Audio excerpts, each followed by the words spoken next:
చెప్పబడింది. ఇక్కడ ఇంద్రుడు తనని గురించి చెప్పాడు, నేనే ప్రాణాన్ని ప్రజ్ఞాత్మను అని అన్నాడు. ఇంద్రుడు దేవత కాబట్టి ఇది దేవాత్మను గురించి చెప్పింది అని చెప్పేసి మనం అనుకోకూడదు. ఇది పూర్తిగా బ్రహ్మపరంగా ఉన్నది.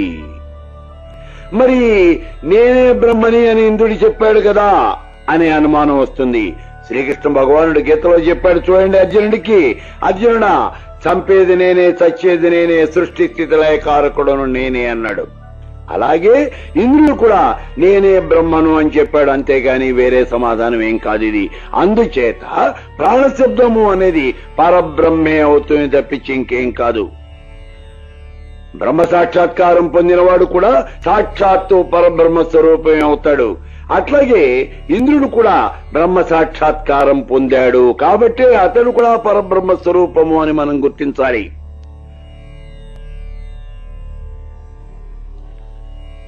కేనోపనిషత్తులో చూడండి, ఒకసారి దేవదానవ సంగ్రామం జరిగింది. ఆ సంగ్రామంలో దేవతలే విజయం సాధించారు. ఈ విజయానికి గుర్తుగా వాళ్ళందరూ కూడా ఒక ఉత్సవం జరుపుకుంటూ ఉన్నారు. ఆ ఉత్సవంలో దేవతలందరూ కూడా విర్రవీగిపోయి ఈ విజయానికి తామే కారణము అనేటటువంటి విషయాన్ని చెబుతూ ఉన్నారు. ఇదంతా కూడా చూసింది పరబ్రహ్మ. దేవతలకు ఏమైనా సరే ఒక గుణపాఠం చెప్పాలి అనుకున్నది. మరుక్షణమే భయంకరమైనటువంటి ఒక తత్వంగా మారి వాళ్ళ ఎదురుకుండా ప్రత్యక్షమైంది. ఆ భయంకరమైనటువంటి తత్వాన్ని చూశారు దేవతలు. ఈ తత్వం ఏమిటో వాళ్ళకి అర్థం కాలేదు. వెంటనే వాళ్ళు అగ్నిదేవుణ్ణి పిలిచి, అగ్నిదేవ ఈ తత్వం ఏమిటో నువ్వు కనుక్కురావాల్సింది అన్నారు. బయలుదేరి వెళ్ళాడు అగ్నిదేవుడు. ఆ తత్వం దగ్గరికి వెళ్ళాడు. తత్వం అడిగింది, ఎవరు నువ్వు? నేను అగ్నిదేవుణ్ణు. నీ యొక్క శక్తి ఏమిటి? ఎటువంటి వస్తువునైనా సరే క్షణాల్లో నేను భస్మీపట్లం చేసి వేస్తాను అన్నాడు. నువ్వు అంత గొప్పవాడివా? అయితే ఈ గడ్డిపోచను భస్మం చేయవలసింది అంటూ పక్కన ఉన్న ఒక గడ్డి పరకను తీసి అక్కడ పెట్టింది ఆ తత్వం. భయంకరమైనటువంటి అగ్నికేళలను సృష్టించాడు ఈ యొక్క అగ్నిదేవుడు. మంటలైతే మండినాయి, గడ్డిపోత మాత్రం దగ్ధం కాలేదు. ఏం చేయలేక తిరిగి వచ్చేశాడు అగ్ని. ఇప్పుడు దేవతలందరూ కూడా వాయువుని అతన్ని అడిగారు, వాయుదేవా నువ్వు వెళ్ళి ఆ తత్వం ఏమిటో కనుక్కోవలసింది అన్నారు. వెళ్ళాడు వాయుదేవుడు. ఎవరు నువ్వు అడిగింది ఆ తత్వం. నేను వాయుదేవుణ్ణి, ఆకాశంలో చెరిస్తూ ఉంటాను, అందుచేత నన్ను అందరూ కూడా మాతరిస్తుడు అంటారు. నీ యొక్క శక్తి ఏమిటి అంది. ఎటువంటి వస్తువునైనా సరే క్షణాల్లో నేను ఎగరుగొట్టి అవతల పడేస్తాను అన్నాడు. అట్లా అయితే ఇదిగో ఈ గడ్డిపోతను నువ్వు ఎగరగొట్టవలసింది అంది. భయంకరమైనటువంటి గాలులు వీచాడు. గడ్డిపోత మాత్రం కదలలేదు. ఏం చేయలేక వెనక్కి తిరిగి వచ్చేశాడు వాయుదేవుడు. ఇప్పుడు ఆఖరుగా ఇంద్రుడు వెళ్ళాడు. ఇంద్రుడు వెళ్లేటప్పటికీ ఆ తత్వం కాస్త మాయమైపోయింది. అక్కడ వాళ్ళకి ఉమాదేవి ప్రత్యక్షమైంది. ఆశ్చర్యపోయాడు ఇంద్రుడు.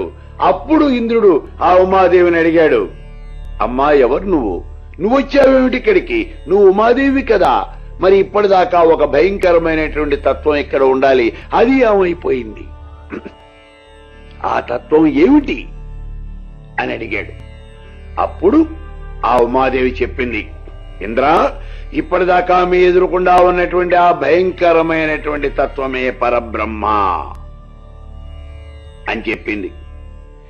ఈ రకంగా పరబ్రహ్మను గురించి ముందుగా తెలుసుకున్నటువంటి వాడు దేవతలలో మొదటివాడైనటువంటి ఇంద్రుడు. కాబట్టి ఇంద్రుడు కూడా పరబ్రహ్మే అవుతాడు. అందుచేతనే ఇంద్రుడు నేనే ప్రాణాన్ని అని చెప్పాడు. పూర్వకాలంలో వామదేవుడు అనేటువంటి ఒక ఋషి పరబ్రహ్మ సాక్షాత్కారం పొంది తానే సర్వము అని తెలుసుకున్నాడు. కాబట్టి ఇంద్రుడు కూడా తానే పరబ్రహ్మ స్వరూపము అని చెప్పడంలో ఏమాత్రము కూడా తప్పు అనేది లేదు. జీవి యొక్క ముఖ్య ప్రాణం పరబ్రహ్మే. ఆత్మ నుంచి ప్రాణం పుడుతూ ఉన్నది. శరీరాన్ని ఆశ్రయించి నీడ ఉన్నట్లుగా ఆత్మ పైన ప్రాణం వ్యాపించి ఉన్నది. నీడకు స్వతంత్రమైనటువంటి అస్తిత్వం లేదు, అలాగే ప్రాణానికి కూడా స్వతంత్రమైనటువంటి అస్తిత్వం లేదు. మనస్సులో పుట్టినటువంటి సంకల్ప వికల్పాల వల్లనే అది శరీరంలోకి వస్తూ ఉన్నది అని చెప్తూ ఉన్నది కేనోపనిషత్తు. కాబట్టి ప్రాణము పరబ్రహ్మ నుంచి పుడుతూ ఉన్నది. ఆ పరబ్రహ్మను ఆశ్రయించి ఉన్నటువంటి ప్రాణం కూడా పరబ్రహ్మ స్వరూపమే. ఈ ప్రాణమే ప్రజ్ఞాత్మ, ఆనందము, అమృతమయము. ప్రాణికోటిలో ఏ జీవి కూడా ప్రాణంతోనే జీవించదు, అలా అని అపానంతో అంతకన్నా జీవించదు. ఈ రెండింటికన్నా కూడా అతీతమైన దాని వల్ల, ఆ రెండింటికి ఆశ్రితమైనటువంటి దాని వల్ల జీవిస్తుంది. అదే బ్రహ్మ అంటూ ప్రాణమే బ్రహ్మ అనేటటువంటి విషయాన్ని ఈ యొక్క 11వ అధికరణలో చెబుతూ మొట్టమొదటి అధ్యాయంలో ఉన్నటువంటి మొదటి పాదాన్ని పూర్తి చేశాడు వ్యాస భగవానుడు.